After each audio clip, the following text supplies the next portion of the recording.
Thanks for tuning in today. I'm Dr. Nick, the Incrementalist. Join me as I seek out the small incremental changes being applied in other industries that we can learn from and that can be applied in healthcare. Can these changes bring immediate value, but also add up to the big improvements and revolution we need in healthcare? Come along with me to explore the possibilities. My innovative guests from around the globe have used small incremental improvements to achieve their moonshot. And today I'm delighted to be joined by WalterJin. He is the chairman and CEO of Pager. Walter, thanks for joining me today. Thank you, Nick. Thanks for having me. So, as I always do, I'd like to hear a little bit about your background. It's not necessarily traditional, maybe it is. I think it's fascinating.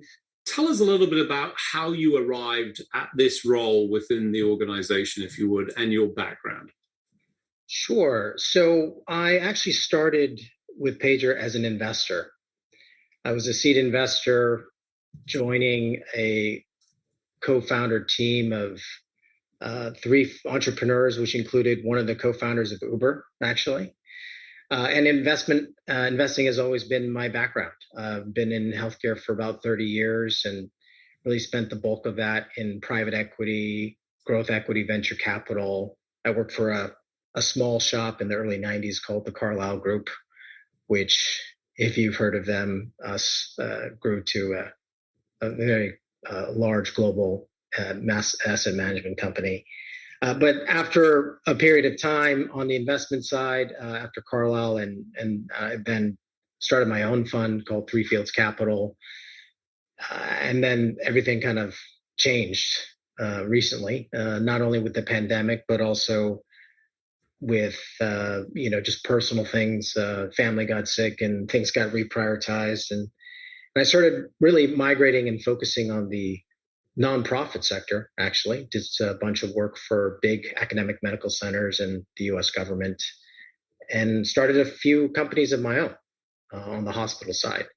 And so, but you didn't run them all, right? This was, you were investing. Primarily investing. The last two companies on the hospital business process outsourcing side and innovation accelerators, I actually did co-run it, I guess, for a period of time. But so I do have some experience on the operational side. But I spent 30 years learning from the best CEOs and COOs that we could possibly be fortunate to work with, and have learned and taken all those insights to bring back to the companies that I started, which now include Pager. So I'm curious as to why Pager was one that you've now jumped into. I mean, this is, I don't want to say full-time because it sounds like there are some other things as well, but for the most part, a full-time active role in managing. Why Pager? What was it about that?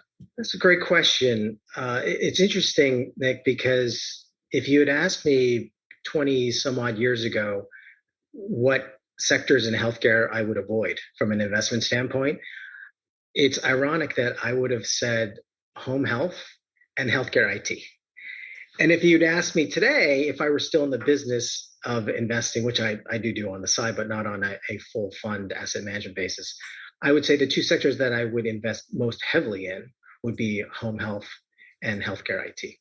So it's just interesting how the viewpoints in my perspective has changed so 180 degrees over quite a long period of time, but it's really taken the industry that much time to get to the point where you're actually seeing this catalyzation of value, real tangible value, and the industry moving in the right direction. And Pager was one of those circumstances that I obviously didn't plan. I was an investor. I was chairman of the board. I'm still chairman of the board. And as we worked together with the founding management team, I had a couple of suggestions. And the biggest suggestion really was an observation around how a lot of these digital health startups don't really scale. They really have great ideas.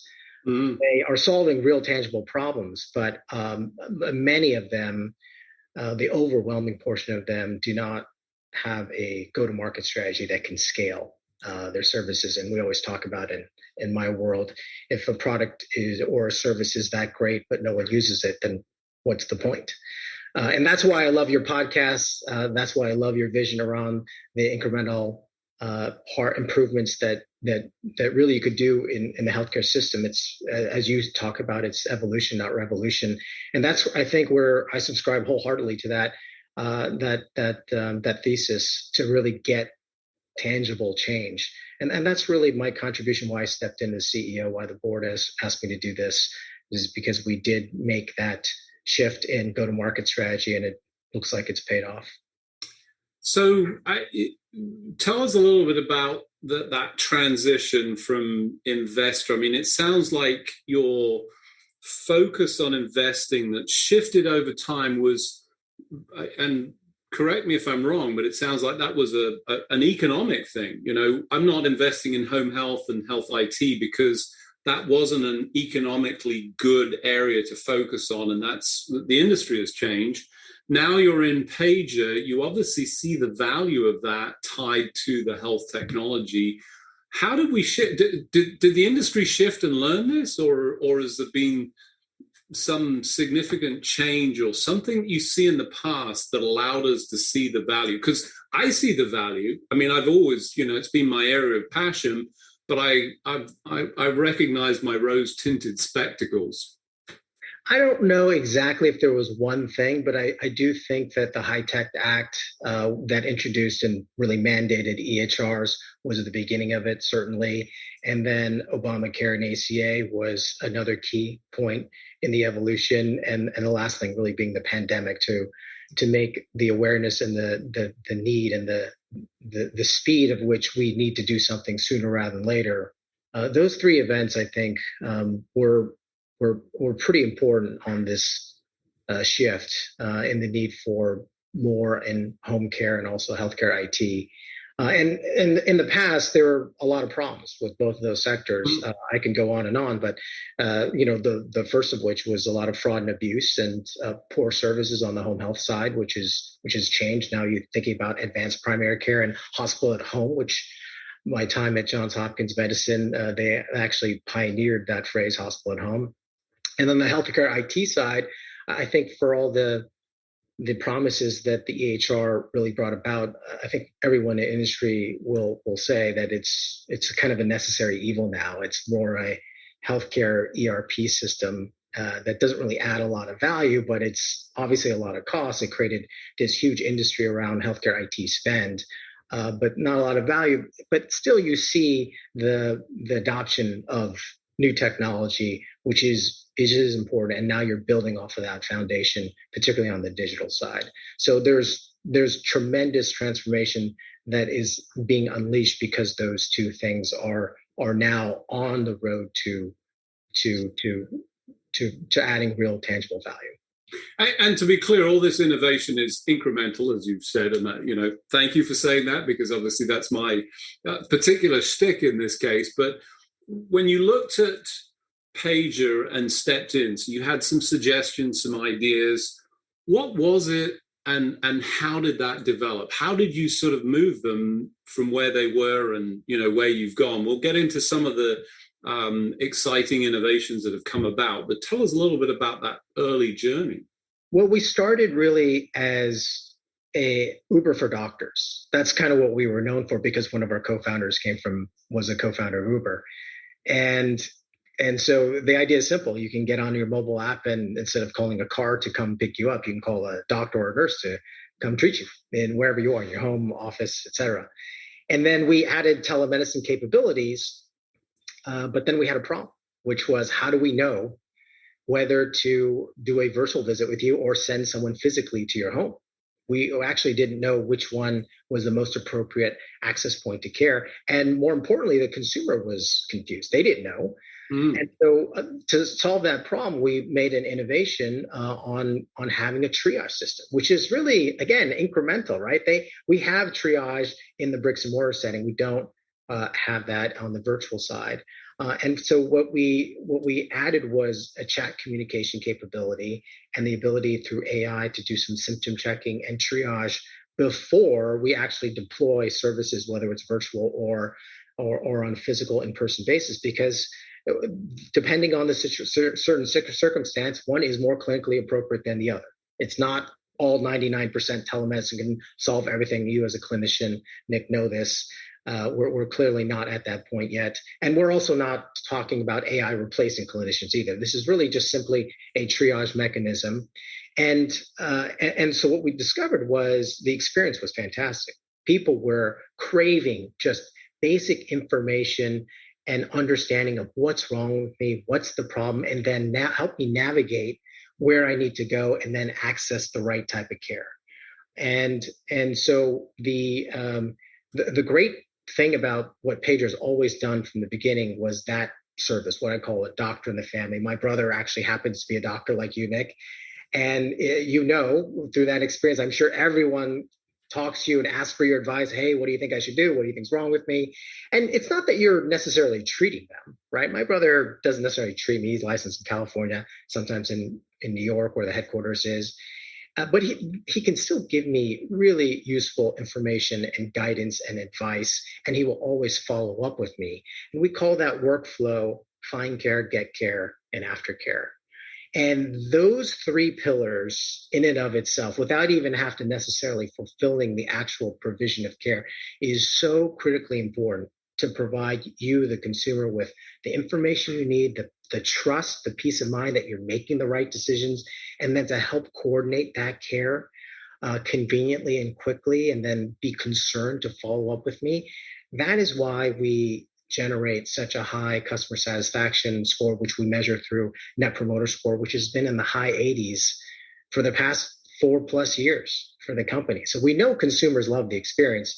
The real question is, how do you get it to millions and millions of people? Because not everyone has a doctor in the family. So we're trying to get this deployed to the 99%.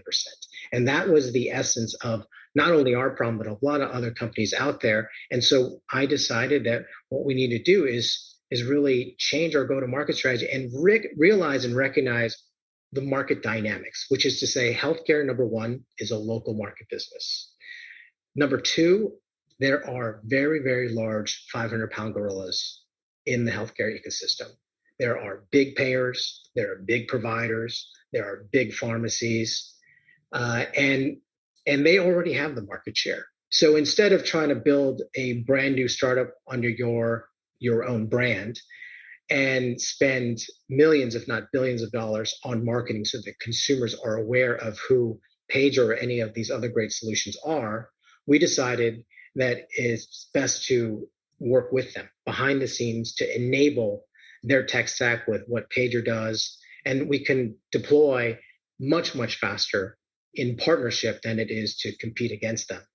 And that has been the monumental shift that has changed the landscape of how Pager has grown. In the first half of Pager, when we were really largely direct to consumer and we were talking to employers, we reached maybe 30-ish thousand people in the greater New York City area. In the second half of Pager's history, which I'll call Pager 2.0, when I stepped in as CEO, we've changed that dramatically to where now we have 15 million contracted lives. So you can see immediately a massive change in the outreach, and it required quite a bit of investment in our infrastructure, security, compliance, because you're dealing with healthcare organizations that are subject to those regulatory aspects, and we need to fit in their ecosystem. So changing Pager to be enterprise ready was a big investment we made, and where we are now. So for those of you just joining, I'm Dr. Nick, the Incrementalist. Today I'm talking to WalterJin. He is the chairman and CEO of Pager. We were just talking about their rollout and implementation strategy, the way in which you start to flex and move away from that sort of direct to consumer. And as I was listening to you, and forgive me for bringing it up, but it sounded much like the sort of licensing strategy almost that I repeatedly hear in Shark Tank from Mr. Moneybags, which is don't sell it direct, but get other people to sell it for you. Is that a fair analogy, or am I sort of off base there? It's similar. It's similar, definitely. If the distribution system's already in place. And we're talking about a massive scale, right? We are striving to get to a significant portion of the United States to have this great service, to have this doctor in the family service. And so our goal is to hit 100 million Americans. And pager is not just in the US, we've actually expanded to Latin America. So now we're also going to have a side goal to reach 100 million folks internationally too. Wow. If anyone else has a better way of getting to that scale quicker than what we have done so far, then I'm all ears. So for the most part, this is what's been working for us. It's not easy to be enterprise facing in the first place, but that's the path that we've chosen, and it seems to be working. And we're most importantly getting millions of people access to simplify access to the right care in the right place at the right time. Right. And that's really what motivates me as I came out of retirement to do this. And I think it's the purpose that's throughout a lot of the folks that work at the company. Yeah, and to be clear, I wasn't implying that you were licensing. It's just that model appeared, a similar sort of thought process to expand the network reach. As this developed, and obviously you've gone, expanded dramatically. Give us a sense of how this, the timing of all of this relative to COVID-19, because that's had a huge impact, not just on you, but the marketplace. Where did that fall, and what was your sort of participation in that space? Well, COVID certainly was a catalyst from a volume perspective. There's an issue in the digital health space and virtual care broadly, where not everyone is ready to adopt a digital virtual first model. But certainly when COVID hit and really no one would be able to go to a facility in person, then it kind of forced the issue. But we had, the industry, I should say, had some problems dealing with when COVID hit, because if you remember back in March, April of 2020, where really kind of hit the peak in the US, everyone was very confused and very afraid of, do I have COVID? If I do, what do I do about it? And simply using telemedicine was not the answer. We had some massive problems with the supply chain in telemedicine. There were 4 to 6 hour wait times on average, if you remember. The abandonment rate hit something like 60 to 80% based on my anecdotal back and forth with different folks in the industry. Mm-hmm. And so not the right people got access to the right care. And if you think about, some of the basic formulations of telemedicine, there's a supply chain issue. There's been a shortage of doctors in this country and pretty much everywhere in the world for many decades now. That is nothing new. So what did telemedicine do as it relates to the supply chain of doctors? Well, what happened was we had doctors shift their supply of hours from a bricks and mortar setting over to a virtual digital setting. But that doesn't mean that their capacity has necessarily changed. And I know this is somewhat controversial, right? When they're in an in-person clinic visit, they're actually very rapid in how they go from exam room to exam room to exam room. That's the biggest complaint that patients have, is I wish they had more time with their doctor. So they're actually very productive in seeing folks over and over again. And now to have switched that to a virtual care setting, you now have just taken doctors from the bricks and mortar setting and added supply chain over to the digital setting. But it's arguable whether capacity has changed, because you can only see one patient at a time physically. You can also see one person at a time virtually through video. You can only have one we're not doing group telemedicine, right? And the same thing happens on the old-fashioned phone line. If you actually talk to your doctor over the phone, you can only have one conversation at a time. One of the great innovations for pager, we were one of the first companies to really push chat as an interesting form of communications. We are omni-channel, so we will meet the consumers where they are. But chat is something that is very powerful in terms of messaging. So you can have concurrent sessions. You can text with me. You can text with your family, all at the same time. And so you change your capacity profile by 4x. Let's say our nurses, as an example, routinely have 4 concurrent sessions at the same time. And then when you layer artificial intelligence on top of that, you can start to get your capacity upwards of 7 to 10x. During COVID, some of the users on a pager platform were handling over 10 conversations simultaneously. Not necessarily recommended, but desperate times call for desperate measures. Right. And so you saw our wait times maybe spike as high as maybe 30 minutes, as opposed to 4 hours. So there was still a load on the system, but inherently manageable because of the medium that we were able to deploy. I just think that's really interesting that the ability to provide more productivity wasn't just about the AI, it was about the medium and the capacity to sort of have these exchanges. And the delay is actually it's useful because it allows people to be more thoughtful in their responses. It's more thoughtful from the patient who's going, well, they've asked me a question, in the pressure of the setting, they give you the first answer, but then, how many of us actually type something, delete it, and meanwhile, your resource is using another channel and having a direct. It's fascinating. That 4x doesn't surprise me when I think about it. And of course, we do it with text messaging. So you clearly expanded capability. You've added an AI. So tell us a little bit about that and what that's doing to sort of get you, because 4 to 10, I know that's not ideal, but that's a big increase. What's it doing? Yeah, the AI is there to jump in and out of conversations to allow for that ability to scale. So the first most important thing of our workflow is we want to add the human touch into the conversation. Our encounters need to have some kind of human empathy, because when people are looking for healthcare, there's something wrong. They're struggling, and we want to make sure that we gain their trust with a licensed nurse, a certified, board certified doctor. And once we have that first moment of engagement, then we ask really, what's the real need here? Intent recognition through our natural language processing.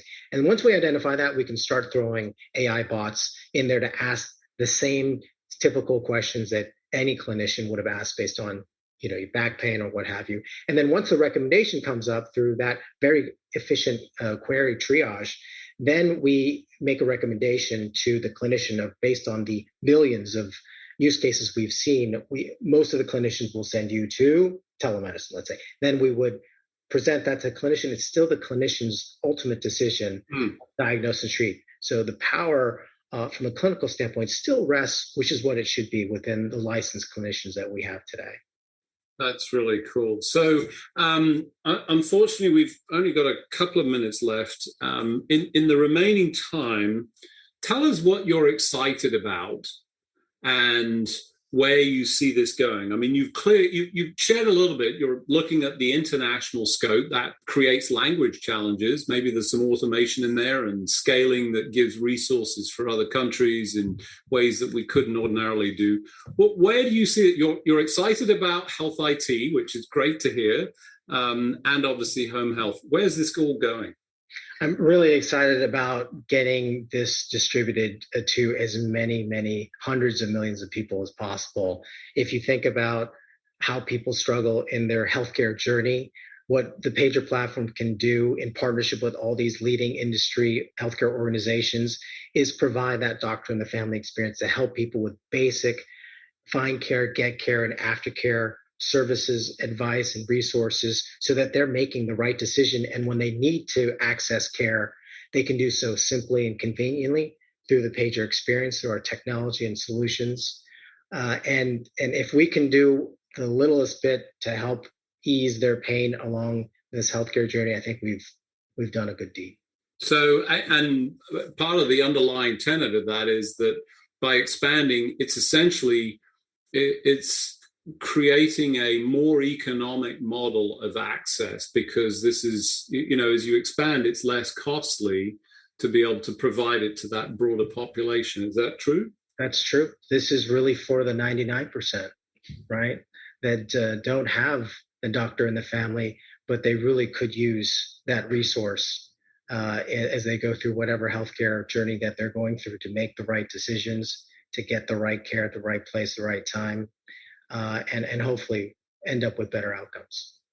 Serving the 99%. I like it. Walter, it's been a great pleasure. Unfortunately, as usual, we've run out of time. Thank you for joining me on the show today. Thank you, Nick. It was a pleasure. Thanks for joining me today. Do you have any better ideas, or have you found a small incremental change that's brought about a big improvement in your world? Let's continue the conversation on our hashtag, The Incrementalist, or share with me at DrNick1 on Twitter. You can find more information about the show on our program page at healthcarenowradio.com. And tune in next time to hear my discussions with leaders and innovators from around the globe who've revolutionized their space by using small incremental improvements to achieve their moonshot. I'm Dr. Nick, the Incrementalist, and I'm starting a revolution through evolution.